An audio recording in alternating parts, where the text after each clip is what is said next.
Hidden away in the very southeastern part of Poland, the town of Przemysl woke up every morning and started their day in the same fashion as any other smaller city. They took their children to school. They opened their businesses and prepared their products to sell for the day. They would buy their coffee and converse with friends. Just another day in the life of a town. Until that fateful day in February 2022, when Russia invaded Ukraine.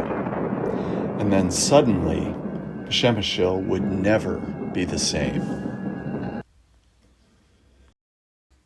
One safe place.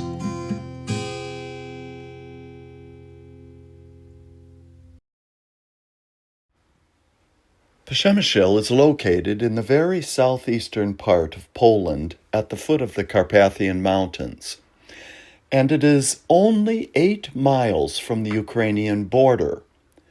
Because of this, Przemysl is the first town after it crosses the Polish border that a main Ukrainian train line stops from Kyiv.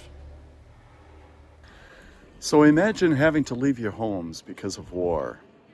For the richer folk, they left Ukraine in cars and trains and packed with all of their possessions. They would stop in Przemysl for just a few days to get transitional immigration information, and then they were on their way. But for the poorer folk, sometimes they'd have a suitcase or just the clothes on their backs, traveling by train or by foot. And in the winter, this is where Przemysl got to work.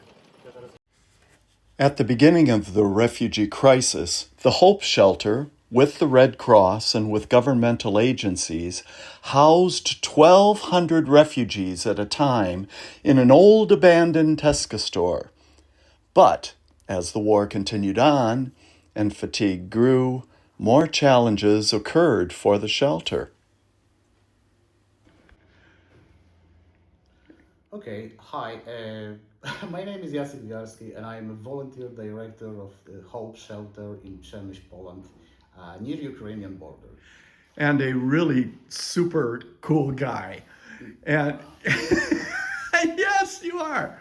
Now, Jacek, tell us a little bit about how this whole thing started. How this whole thing started. Yeah. I was working at the biggest humanitarian aid center in this part of Poland since March 2022, and center was run by the volunteers. But in August 2022, our authorities decided to scale it down and then to shut it down because war was no longer on the headlines, in the news. But the need was still, like, there was a need for people looking for a safe place to stay for a couple of days or months. And how many would you say at that time are you talking that that refugees were still coming? At that time, we had like 200, 300 guests per week. Wow. Yeah. The refugees continued to come, and the Hope Shelter knew that many of them had nowhere to go. Now imagine if you were Ukrainian, leaving your home, maybe your family, bringing with you the trauma of war, the uncertainty, the financial worry, and then you're entering a whole new world, new language, new culture, and not knowing where you're going or for how long.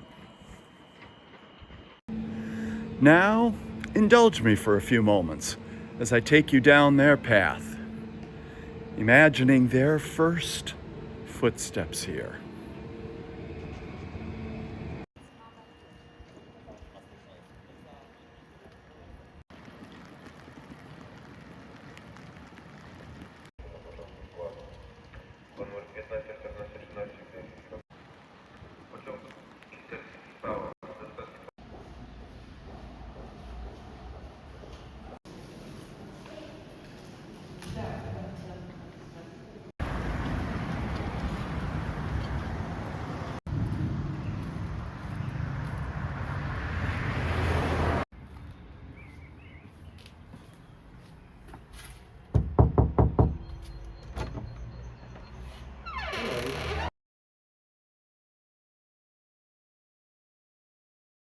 One say